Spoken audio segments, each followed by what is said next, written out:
आज के खबरों की शुरुआत करने से पहले सबसे पहले मैं अपने एक दर्शक निखिल पांडे के द्वारा लिखी गई कोरोना पर एक कविता का वाचन करता हूँ। किसकी नज़र है लगी धरा को, किसका जादू टोना है, कैसा जहर है घुला फिजा में जिसका नाम कोरोना है। सारी खुशियाँ पस्त पड़ी, दुख फन फैलाए मस्त पड़ी, अभी भी असर ना हुआ कुछ, जगदोष देने में व्यस्त पड़ी। ग्रह की कैसी दशा है बदली, कैसे नक्षत्र आए हैं, सबसे दूरी बना के रखना, क्या अपने क्या पराए हैं। क्या मालूम कब अंत है इसका या अभी शुरुआत है, सब कुछ दिखता साफ साफ फिर भी काली रात है। अब तक तो हम झेल लिए, आगे कैसे चल पाएगा, आखिर किसकी गलती है, सजा कोई हमको बतलाएगा। कुछ लोगों के लिए मौका है, कुछ के खातिर अभिशाप है, हमें तो लगता है ये दूषित प्रकृति का ही श्राप है। फौजी डॉक्टर डटे हुए हैं, उनको भी ना भूला जाए, देश अभी है संकट में, देश के साथ न खेला जाए। हालत चाहे जैसी भी हो, मिलकर साथ हराया जाए, ऐसी हालत में अच्छा है सैनिटाइज़र मास्क अपनाया जाए। खुद को भी तुम स्वस्थ रखो, बच्चों बूढ़ों का ध्यान करो, जितने भी हैं कोरोना वॉरियर्स उनका तुम सम्मान करो। तो आइए, मैं हूं मनोज कुमार और आप देख रहे हैं हमारा चैनल मिस्टर मनोज एंकर। तो आज के बक्सर के खबरों की शुरुआत करते हैं। सबसे पहले मैं आपको बताना चाहूँगा कि कल जो मैंने अपडेट दिया था कोरोना का, उस अपडेट में अभी तक ना कोई रिकवरी में कोई ग्रोथ हुआ है और ना ही कोई नए पॉजिटिव पाए गए हैं। यानी कि हमारे यहाँ रिकवर्ड लोगों की संख्या 148, कोरोना के एक्टिव केसेस की संख्या 126 और कुल संक्रमण की संख्या हमारे बक्सर ज़िले में 374 है। हालांकि अभी तक बहुत सारे सैंपल्स भेजे गए हैं, उम्मीद है कि आज वो रिपोर्ट आ जाएगी। रिपोर्ट आने के बाद फिर से आपको अपडेट दिया जाएगा। इस बीच हम आपको बताते चले कि बक्सर ज़िले में जिलाधिकारी के आदेश के अनुसार सभी प्रखंडों में सभी थानों की पुलिस मास्क का सख्ती से पालन करवाने के लिए एकदम प्रतिबद्ध हो गई है। आप हर चौक चौराहों पर देख सकते हैं लोगों को मास्क पहनने के लिए प्रेरित किया जा रहा है और फिर भी अगर कोई इस नियम का पालन नहीं कर रहा है तो उनसे जुर्माना वसूला जा रहा है और उन पर दंडात्मक कार्रवाई करने की कोशिश भी की जा रही है। आप बक्सर को देख ले, डुमराव को देख ले, कुरान सराय को देख ले, नवानगर को देख ले, राजपुर को देख ले, चाहे दियारा क्षेत्र को देख ले, सिमरी को देख ले, डुमरी को देख ले, हर जगह आपको ऐसा प्रतीत होगा कि वहाँ की पुलिस मास्क का प्रयोग कराने के लिए पूर्णतः प्रतिबद्ध है। ऐसी परिस्थिति में हमें यह ना सोचना होगा कि मास्क का प्रयोग कर लेने से कोरोना जाएगा कि नहीं जाएगा। फिलहाल जो सामने दिख रहा है और जब तक शत्रु अदृश्य हो तो जो हम कर सकते हैं वो करने का प्रयास करें। अभी हम ज़्यादातर प्रश्न अगर उठाएंगे तो प्रश्न उठाने में हम अपने ज़िले को और अधिक गर्त में ले जाएंगे और ये जो लॉकडाउन चल रहा है जुलाई में, ये जुलाई के आगे भी जा सकता है।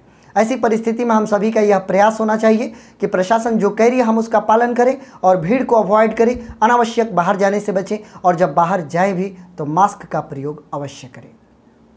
इस बीच हम आपको बताना चाहेंगे कि राजपुर के तियरा में एक मेडिसिन शॉप को सील किया गया है।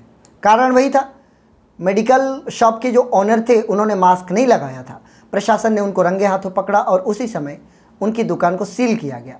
ये सख्त संदेश है कि अगर कोई भी दुकानदार, चाहे वो मेडिकल शॉप वाले ही क्यों ना हो, अगर आप मास्क का यूज़ नहीं करते हैं तो आपकी दुकानों को सील कर दिया जाएगा।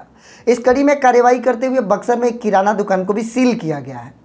पहले भी बक्सर में किराने दुकानों को कुछ सील किया जा चुका था, फिर भी लोगों ने उससे सबक नहीं लिया और बिना मास्क का दुकान चलाते रहे, तो उनको एक और कार्रवाई करते हुए एक किराना दुकान को बक्सर में सील किया गया है। इस बीच मैं आपको बताना चाहूँगा कि नौलखा मंदिर में बहुत सारे लोगों को ऐसा लग रहा है कि मंदिर परिसर के अंदर किसी को कोरोना हुआ है, तो ऐसा बिल्कुल नहीं है, यह मात्र अफवाह है। नौलखा मंदिर में नहीं बल्कि नौलखा मंदिर के इलाके में कोरोना हुआ है, यानी कि उस जगह के आसपास के क्षेत्र को नौलखा मंदिर के नाम से ही जाना जाता है। अतः आप ऐसी अफवाह न फैलाएं कि मंदिर के परिसर के अंदर किसी को कोरोना है, बल्कि उस इलाके के आसपास किसी को कोरोना पॉजिटिव हुआ है। मेरी बात भी हुई मंदिर प्रशासन से और उन्होंने पूरा आश्वस्त कराया हमें कि हमने पूर्ण व्यवस्था कर रखी है अपने यहाँ और अभी तो पूर्णतः भक्तों के लिए बंद कर दिया गया है मंदिर को, और जो अंदर हैं, जो देखरेख करने वाले, वो पूर्ण रूप से सुरक्षित हैं, मंदिर सुरक्षित हैं। अतः आप ज़्यादा पैनिक ना हों। खबरों को आगे बढ़ाते हुए मैं आपको बताना चाहूँगा कि 61 प्रखंड के अंतर्गत जो आपको मैंने बताया था कि वहाँ पर 2 कोरोना पॉजिटिव मिले हैं, वो कोई और नहीं बल्कि 2 कोरोना वॉरियर्स हैं जिनको पॉजिटिव पाया गया है।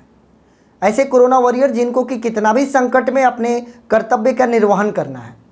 केसठ के अंचलाधिकारी और उनके वाहन चालक, ये 2 लोग पॉजिटिव आए हैं। अब आप ये सोचें कि हम तो कोशिश करके अपने घर पे रुक भी सकते हैं, लेकिन वो अपने घर पर नहीं रुक सकते। उन्हें बाहर निकलना है, लोगों तक पहुंचना है, लोगों को सलाह देनी है और अपने ज़िले और प्रखंड की रक्षा करनी है। इस कड़ी में मिलते जुलते उनकी तबीयत खराब हुई। डीएम के आदेश पर उनकी सैंपल लिया गया, उनकी जांच की गई और उनको कोरोना पॉजिटिव पाया गया। साथ ही साथ जो उनके वाहन चालक थे उनको भी कोरोना पॉजिटिव पाया गया है। दोनों को आइसोलेट कर दिया गया है, दोनों के लिए ट्रीटमेंट शुरू कर दिया गया है। यह एक सबक है कि जो कोरोना वॉरियर्स भी अब पॉजिटिव होने लगे हैं, तो कम से कम अब आप ये समझें कि इसमें कोई साजिश हो ही नहीं सकती। अगर साजिश होती तो ये लोग जो सरकारी आदेश का पालन कर रहे हैं ये पॉजिटिव नहीं होते। हाँ, इतना ज़रूर कुछ हमारे दर्शकों का कहना है कि अगर बहुत सारे सैंपल लोगों की जांच किए जाए तो बहुत सारे कोरोना निकलेंगे। मैं भी इस बात से सहमत हूँ कि अगर जितने ज़्यादा सैंपल लिए जाएंगे उतने ही ज़्यादा कोरोना निकलेंगे। लेकिन किसी किसी का ये भी कहना है कि जितने भी लोग टेस्ट करा ले सबका पॉजिटिव हो जाएगा। तो मैं आपकी बात को गलत ठहराता हूँ, क्योंकि हज़ारों की ही संख्या में सैंपल्स जाते हैं और बहुत ही कम लोग पॉजिटिव आते हैं, अधिकतर लोग नेगेटिव होते हैं। तो ऐसा नहीं है कि जिसकी भी जांच करा ली जाए सबके अंदर कोरोना आ जाएगा।